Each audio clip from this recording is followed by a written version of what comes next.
In 1950, there was a new member of the family, our second daughter, Kathy.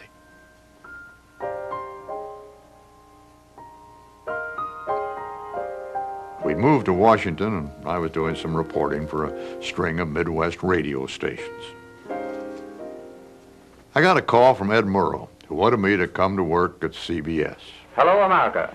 This is Ed Murrow speaking from London. I'd known Ed in England during the war. He'd tried to hire me then, but I chose to stay with United Press.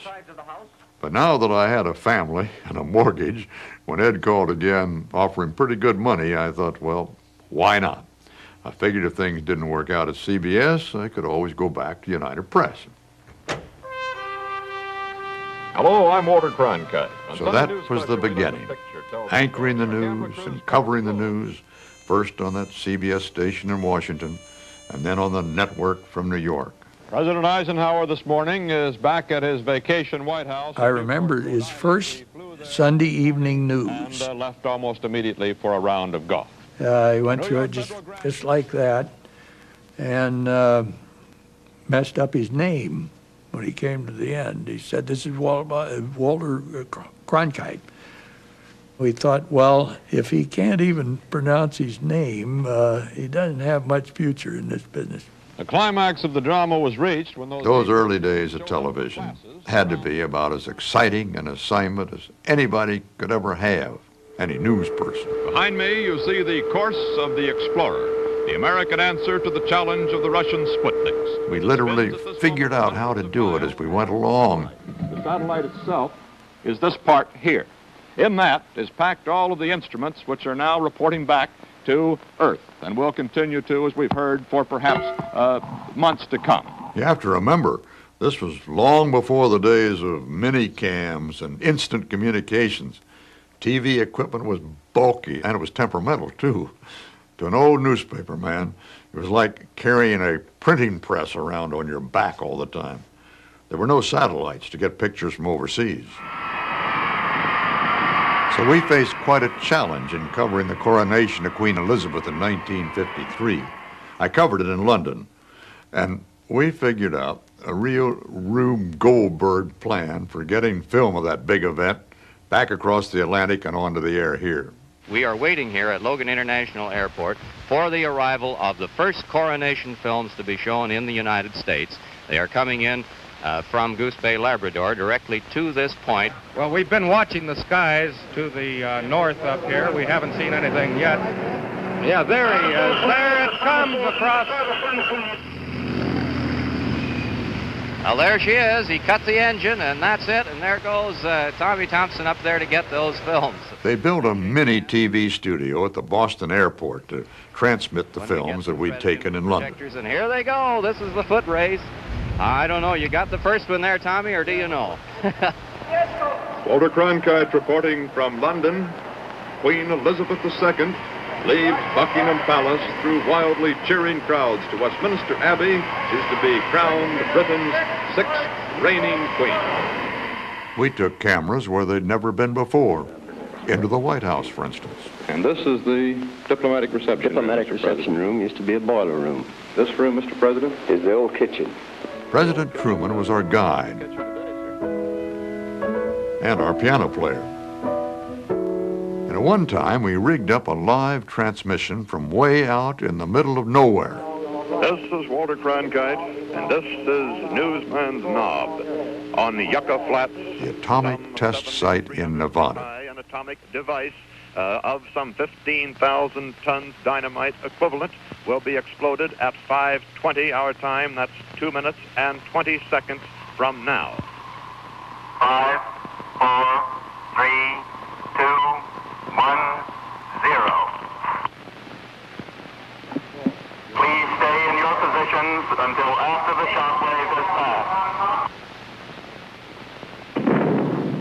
One of our major purposes today was to find out things that the American people may someday need to know in case an enemy nation should drop a bomb on us.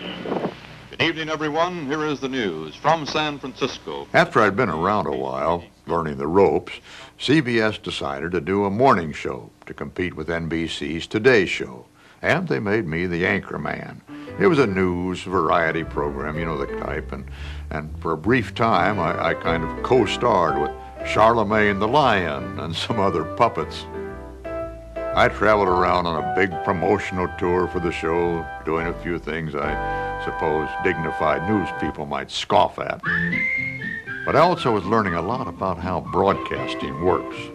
Winston tastes good like a cigarette should. I actually did commercials on that morning show for the first time, and the last time, as it turned out. Winston tastes good like a cigarette should. As I got to the motto line, I said, and Winston tastes good, as a cigarette should.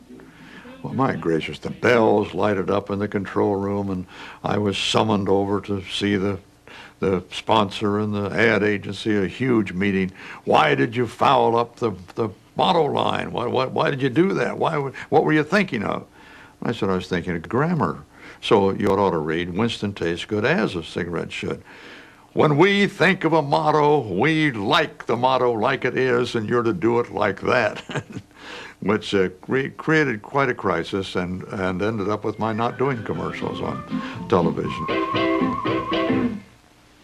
We have just had, I've been advised, some film in from the Defense Department. Sometimes when things went wrong, they really went wrong. And here it is. This is the Explorer as it is being moved to the gantry. Unfortunately, however, the film seems to be upside down. But you learn to roll with it and somehow get back on your feet. 1 hour ago, the Explorer was, there's our film now of the preparations right side up. Fortunately, the Explorer went up right side up, and we're going to see it that way. Hello, everyone. Here we are again in Studio A, our CBS television control point for the Westinghouse coverage, this time of the Democratic National Convention. 52 almost could be said to be the first televised convention in the modern fashion. What counts now is not just what we are against, but what we are for. It was the last conventions where we really saw democracy in action, which included a lot of chaos, for heaven's sakes. Agreement, we were supposed to have a caucus here. 45 minutes. That's Governor Fine of Pennsylvania arguing there with the temporary chairman. I don't care. Very few people listened to the speeches. They were wandering up and down the aisles, doing their own business, making their own decisions as to who they were going to vote for, while some poor yokel was up there making a speech. The action of the delegates allowed. It was really a mess, but it was fascinating because it was real. And at one point in the 52 convention, with the floor actually, you know, almost knee-deep in old newspapers. And this delegate... Don't get panicky! Don't get panicky! One of these papers caught fire. I'll have it out in a minute. Don't get panicky. It'll be up in a minute. It's only a newspaper. Take it easy.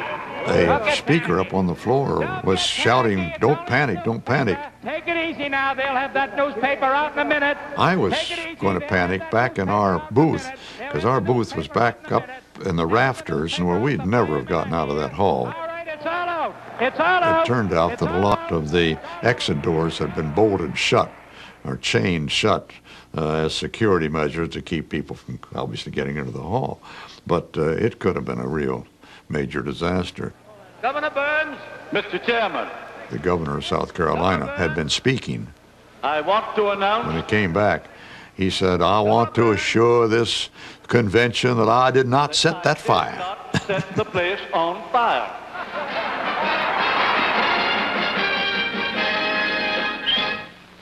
I'm Walter Cronkite. By 1956, the parties were cleaning up that appearance in the hall. To present to this convention as a candidate for President of the United States. So the story changed as far as the civics lesson goes. Adlai E. Stevenson. We now have these shows that are put on by the political parties, and you don't really see much of what the real philosophical story is. The assassination of Julius Caesar. You are there. Walter Cronkite reporting, March 15th, the 710th year after the founding of the city of Rome. And in those early days, we experimented with a lot of programs that weren't strictly news. Let's go to Capitoline Hill and Harry Marble. The most famous was